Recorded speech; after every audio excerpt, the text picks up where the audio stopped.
Alors il y a une chose qu'il faut savoir et qui est en fait toute simple, c'est que sortir de la misère sans aide, on ne peut pas.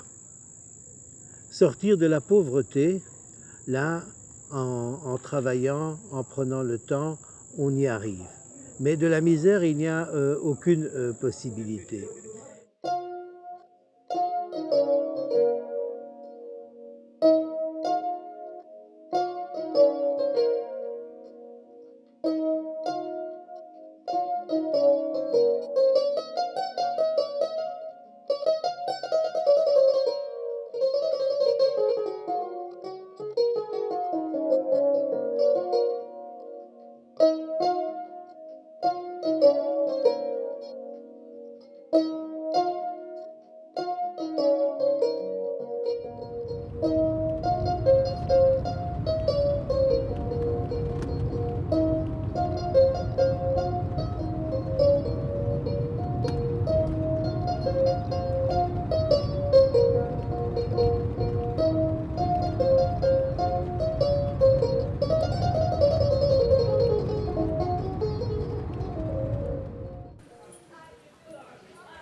Je suis arrivé au Burkina il y a quelques années pour donner des cours sur le réchauffement climatique. En fait, on m'avait proposé de m'occuper d'informatique, mais ça, comme je connaissais, ça ne m'intéressait pas. Il y avait également des possibilités dans le domaine médical, mais ça, comme je connaissais bien, ça ne m'intéressait pas non plus. Comme je ne connaissais rien au réchauffement climatique, ça m'a intéressé. Donc, je suis venu donner des cours sur le réchauffement climatique aux paysans agriculteurs et nanani, nanana. Et puis, j'ai vu qu'il y avait beaucoup de choses à faire au Burkina. Comme j'étais pas très loin de la pension, j'avais du temps et un petit peu d'argent et je me suis dit qu'au lieu de dépenser ça à m'acheter une nouvelle Mercedes, je pouvais consacrer cet argent à des gamins et gamines au Burkina. Ça, c'est pour toi. Et ceci était arrivé avant, mais personne n'était venu à Léo pour les apporter. Tu m'avais demandé un bouquin pop en anglais. Tu m'avais demandé un dictionnaire anglais, un truc d'anglais, un dictionnaire du français littéraire. Et tu m'avais demandé l'anthologie négro-africaine de Castelao. Voilà. Saint Jean a dit donne à qui te demande. Et c'est un petit peu ce que je fais. Donc moi, je n'ai sélectionné personne. Au début, j'avais ouvert une école d'informatique qui était libre, venait qui voulait. Puis on a arrêté cette école d'informatique parce qu'il n'y avait personne, enfin au bout d'un certain temps, hein, parce qu'il n'y avait personne qui pouvait s'en occuper sérieusement. Tous ceux qui venaient à cette école d'informatique où on projetait des films le soir également, enfin bon, où il y avait une certaine activité, ça dans le village de Léo, les gamins-gamines qui fréquentaient cette école sont venus me demander, tonton, est-ce que tu peux t'occuper de moi plus tard, je voudrais faire telle et telle étude, est-ce que tu peux t'occuper de moi? Et bon, ben, je répondais généralement oui, jusqu'au moment où c'était plus possible parce qu'ils étaient trop nombreux et que je ne peux pas m'occuper de tout le monde. Je te dis bonne arrivée, hein, t'as bonne mine, toi. Hein? Et toi aussi, t'as bonne mine, Issou. Allez, mon garçon. Allez, asseyez-vous. Voilà, il y a 2 tablettes dans cette boîte. Il y a les 2 manuels en français et il y a les 2 chargeurs. Une tablette aujourd'hui, les gamins qui vont à l'école peuvent mettre des cours sur leur tablette. La tablette leur permet également de garder des photos, de faire des photos. Elle leur permet aussi de garder leur musique et peut-être la chose la plus importante, elle leur permet sans ordinateur d'accéder à Internet. Alors je crois que des gamins de 20 ans aujourd'hui ont le droit d'accéder à l'Internet. Et puis ils voient que tout le monde a une tablette, ils ont envie d'avoir une tablette. Je ne vois pas pourquoi certains devraient en avoir et d'autres pas. Donc j'ai apporté un peu. Chaque fois, j'apporte un certain nombre de tablettes et pour finir, j'aurai couvert, tous les gamins auront eu leur tablette. Il y avait un gros dictionnaire allemand. Il a disparu, mais j'ai quand même ceci. Hein. L'allemand en 90 leçons. Dictionnaire français-allemand, allemand-français, mais celui que j'avais était beaucoup plus gros. Un petit truc sur apprendre l'allemand pour la bande dessinée et une grammaire allemande. Et alors, mais ça c'est...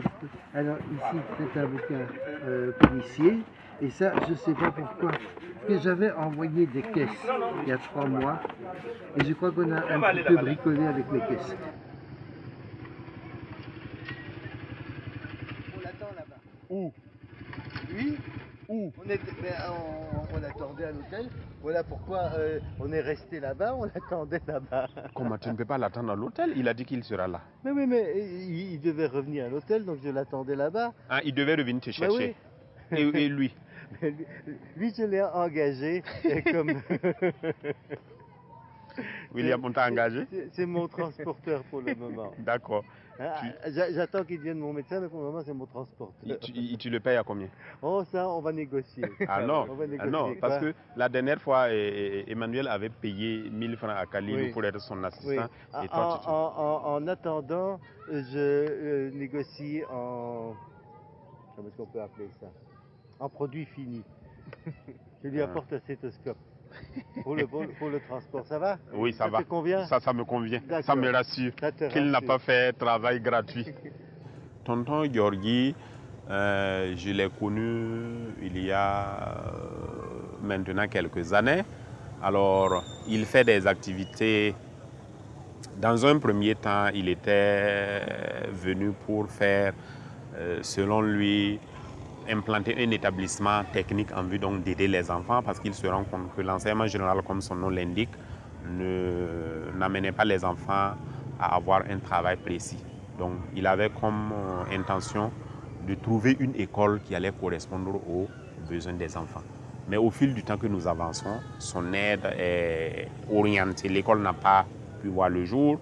Son aide donc est orientée individuellement ou collectivement pour soutenir des enfants qui n'ont pas la chance d'avoir un peu de moyens pour poursuivre leurs études. Moi, j'apprécie beaucoup tout ce qu'il fait, sauf que par moments, je lui dis que ce qu'il fait, il met les enfants au-dessus de leurs moyens. Parce que l'enfant africain, l'enfant burkinabé, nous le connaissons, nous savons à quel niveau il peut être pour pouvoir réussir. Mais lui, quand il arrive, souvent, il met les enfants au-dessus de ce niveau. Et puis bon, quand les enfants sont un peu dans cette situation, ils pensent qu'ils ont déjà réussi et pour eux, il n'y a plus d'effort à faire. Voilà un peu le problème.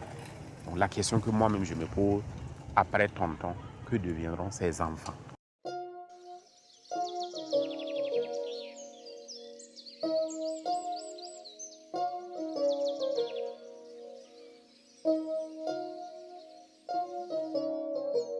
Allô? Salut Mathieu, tu vas bien? Ça va, ça va. Quoi de bon?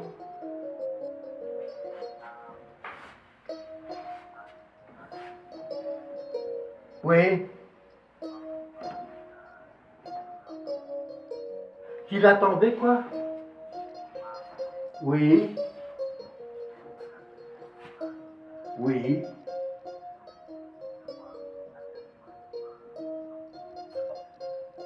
Oui. Moi, j'ai appelé 2 fois ou 3 fois chez lui, mais ça ne passait pas. Écoute, pour moi, il n'y a aucun problème. Il peut venir ce soir, ou il peut venir demain tôt matin, ou il peut venir demain soir. C'est comme il veut. Du moment que tu me dis qu'il vient, je m'arrangerai. La seule chose, cet après-midi, de 4 à 6, je suis occupé. Tu viens à 6 heures, oui, ça je sais. Il peut venir avec toi éventuellement. Ah bah, impeccable. Merci beaucoup Mathieu. À tout à l'heure, oui.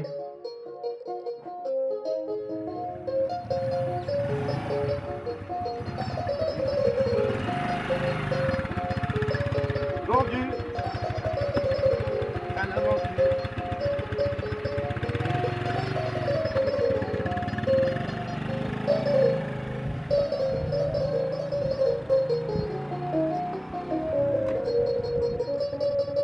sait faire des chemises Oui. et des pantalons Oui. sans problème. Oui. Souma, il a Hugo, est le frère de Vincent et de Bernard, dont je m'occupe. Et Vincent m'a dit qu'il était à Saba, près de chez vous, et que ses affaires n'allaient pas très bien. Donc j'ai demandé hier à Rasmané de me conduire à lui, et j'ai rencontré un garçon de 28 ans qui vit dans une petite maison dans laquelle il a également sa petite entreprise pour blanchir le linge, mais qui n'a quasiment pas d'activité, qui peut rester toute la journée sans voir un seul client, alors qu'il doit payer sa boutique et qui n'a donc pas d'argent pour vivre, alors qu'il est un bon tailleur. Enfin, du moins, il n'a jamais fait de chemise, mais il dit qu'il est un bon tailleur. Alors je vais cet après-midi aller voir une école avec laquelle j'ai de très bons contacts et qui fait chaque année pour je ne sais pas combien de centaines d'élèves des tenues complètes, et il n'y a aucune raison pour qu'il ne lui confie pas une partie des tenues. Pour ce qui est du logement, son frère vit actuellement avec un ami mais doivent déménager prochainement. Ils n'ont qu'à prendre un petit peu plus grand et il n'a qu'à venir habiter avec eux. En général, c'est les gens qui viennent à moi, mais il arrive qu'exceptionnellement, quand je vois une situation qui ne me plaît pas beaucoup et pour laquelle je pense que je peux faire quelque chose et que je peux faire quelque chose rapidement, et ce quelque chose ne sera pas fait nécessairement par moi, mais chacun va, et l'un va lui confier une partie de son échoppe, l'autre va prendre des contacts avec l'école, le troisième va le loger. Enfin, il y a une solidarité qui va se créer pour lui permettre de s'en sortir. Et je pense que ça, c'est très, très important.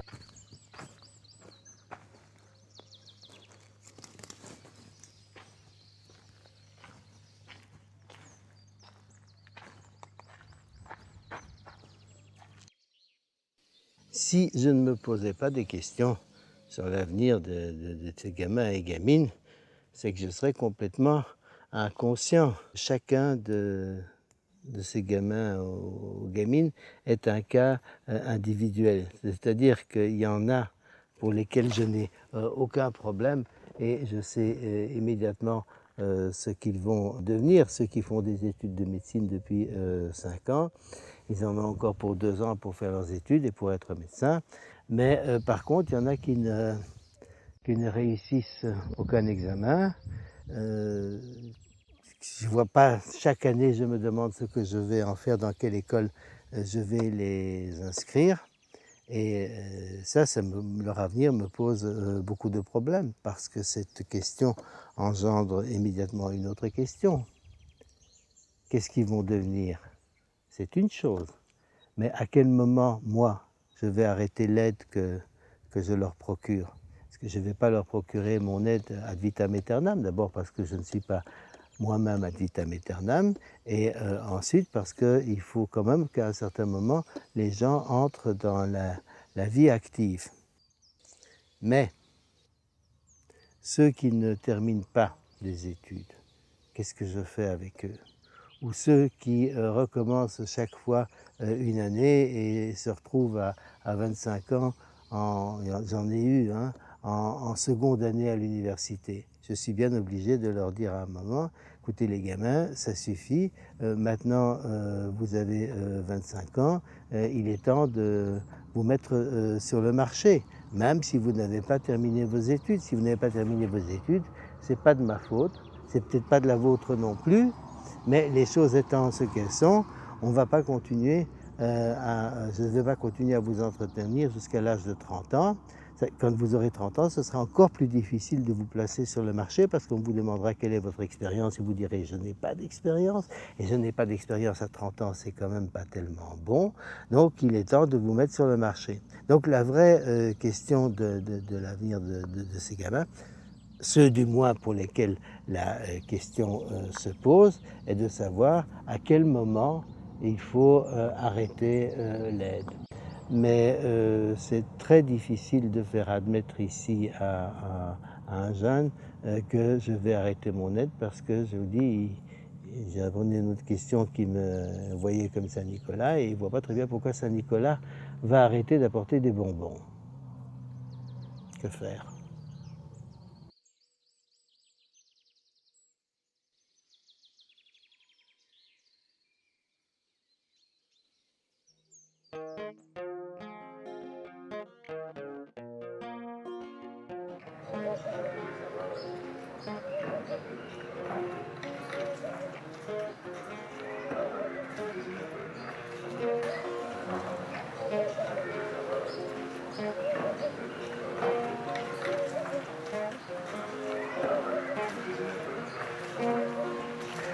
Bonjour.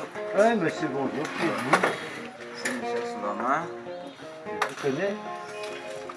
Peut-être oui, peut-être non. Non, salut gamin. Oui, salut. Tu vas bien? Oui, ça va. T'as une bonne journée? Oui, ça va. Allez, Ouais. installe-toi, on va petit déjeuner. Ok.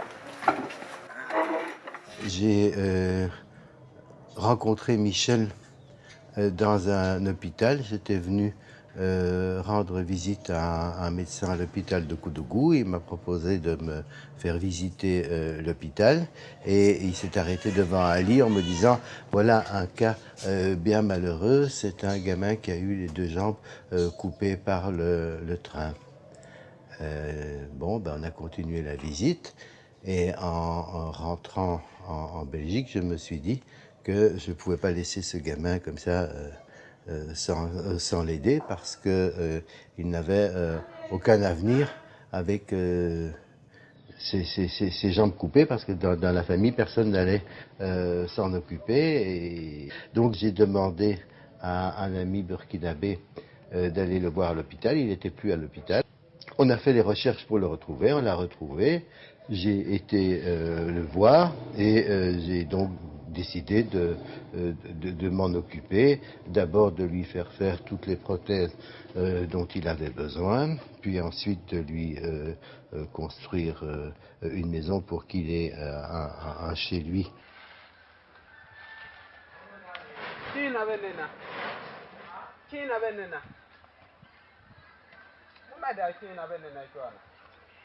Ton projet de semences ou de vente de céréales, etc., c'est très bien, mais il faut aller davantage dans le détail. Moi, je dois savoir combien je vais miser, combien ça va te rapporter. Parce que mon but à moi, c'est que vous deveniez autonome. Depuis le début, je paye des études à certains, je leur donne la possibilité de vivre, mais c'est pas pour m'occuper d'eux jusqu'à leur mort ou ma mort plutôt, de ma mort et à leur mort, mais le but c'est qu'ils deviennent autonomes. Et ils deviennent autonomes comment? Soit en ayant un diplôme qui leur permet d'accéder à un travail, soit en ayant un commerce ou une activité quelconque qui leur apporte de l'argent. Donc moi, ma seule idée, dès le départ, c'est de rendre les gamins et gamines autonomes. Il faut pour ça 3 ans, 4 ans, 5 ans, ok, mais ils doivent devenir autonomes. À un certain moment, ils ne doivent plus compter sur moi. C'est ça, devenir adulte, hein, c'est ne plus compter sur l'autre.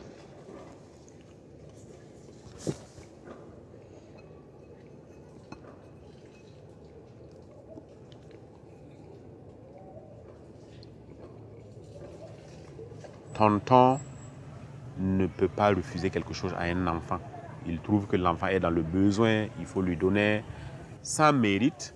Bon, nous n'avons pas les mêmes cultures, lui et moi. Je lui dis toujours que ce n'est pas comme ça que ça doit se passer. Parce que dès que l'enfant reçoit tout ce qu'il veut sans mérite, alors il n'est pas encouragé à travailler, à chercher lui-même pour pouvoir s'en sortir demain. La preuve, ils sont combien aujourd'hui qui, pendant les vacances, sont assis, bras croisés, attendant tout de tonton, alors que dans une autre situation, c'est des enfants qui peuvent se débrouiller pour avoir ne serait-ce qu'un minimum pour satisfaire à leurs petits besoins. Mais malheureusement, ils sont habitués et ils sont sûrs que tonton va leur apporter.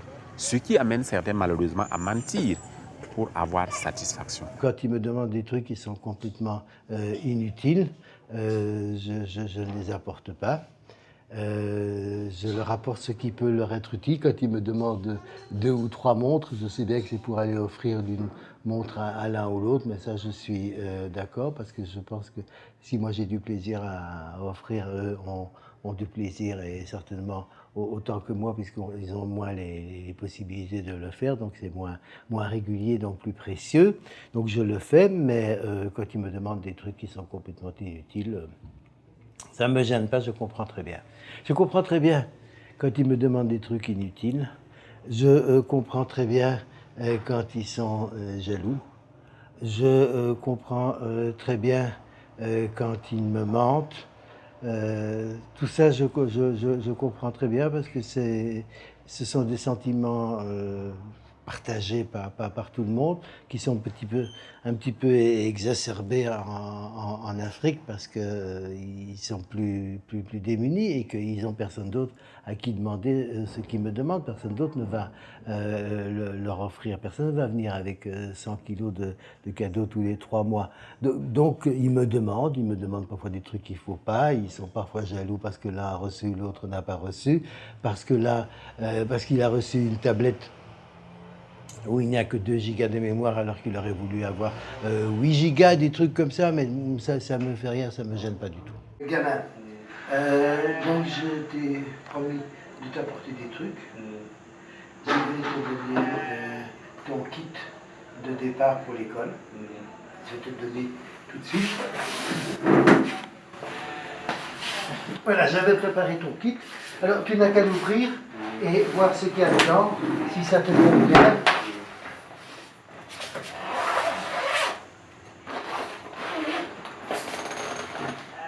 Wow.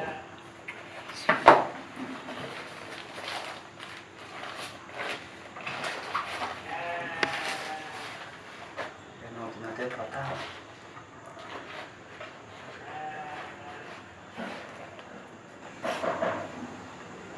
Ça, c'est désigné à ton nom. Super. Ah, si vous voulez prendre pas de vous. Ça, c'est une partie du kit. Hein. Il faut ouvrir les autres pochettes. Ok. Moi, je vais lire.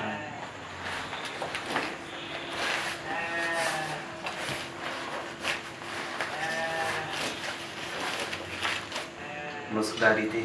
Quoi? Mon scolarité. C'est ta scolarité. Voilà. C'est mon scolarité jusqu'à 530 000. Voilà. Ah, merci beaucoup.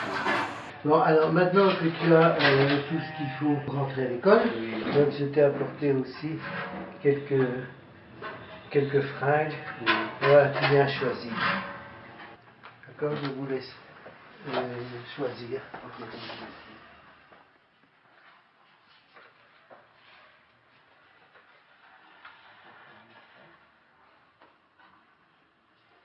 J'attends de ces gamins et gamines 2 choses. La première, c'est qu'ils réussissent dans ce qu'ils vont entreprendre. À partir du moment où ils décident d'étudier quelque chose, tout leur temps doit être consacré à cette étude. C'est vrai en Europe, et c'est encore beaucoup plus vrai ici, parce que la lutte pour la vie et pour obtenir un emploi est très importante, et donc il faut être le meilleur. Et pour être le meilleur, il n'y a qu'une seule possibilité, c'est d'étudier constamment. La seconde chose que j'attends d'eux, c'est que quelque part, ils pérennisent mon effort. Et ça, c'est le contrat moral que j'avais avec eux au départ. J'aurais dit, écoutez, moi, je m'occupe de vous aujourd'hui. Et quand vous serez médecin, avocat, topographe, cinéaste, enfin, quand vous aurez acquis votre métier et que vous serez bien dans votre peau, vous devrez vous aussi vous occuper de quelqu'un. Bonjour. Bonjour. Comment ça va? Ça va bien. Et Vous venez de l'église? Oui, de l'église. Ah oui, c'est pour ça que vous êtes tellement élégants tous les deux. Salut toi. Bonjour, Tu vas bien? Je vais bien, et toi?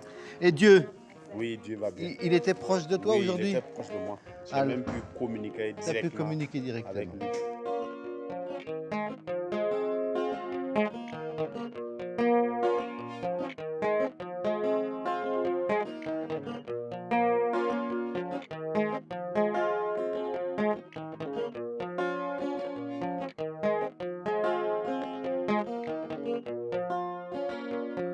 Amen.